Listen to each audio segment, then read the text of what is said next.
کامیابی عطا فرمائے، کیونکہ ان کی آزادی کے ساتھ ہماری آزادی. آپ یقین جانیے کہ اگر آج ان کو تک پہنچتی ہے تو کل پاکستان کی اینٹ سے اینٹ بن جائے گی. لوگ اس چیز کو سمجھتے نہیں.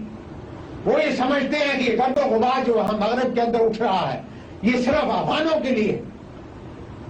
میں آپ کو یہ مطلع کر رہا ہوں کہ اگر خدا نہ کرے کسی طرح سے افغانوں کو شکست ہو گئی ہے تو پھر آپ کا اگلا نمبر آپ کا ہے، پاکستان کا.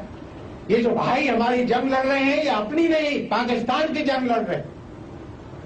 اس لیے اگر ہم اور کچھ نہیں کرتے تو کم از کم دعا کے لیے تو ہاتھ اٹھائیے کہ اللہ تعالیٰ ان افغان مجاہدوں کو کامیابی عطا فرمائے.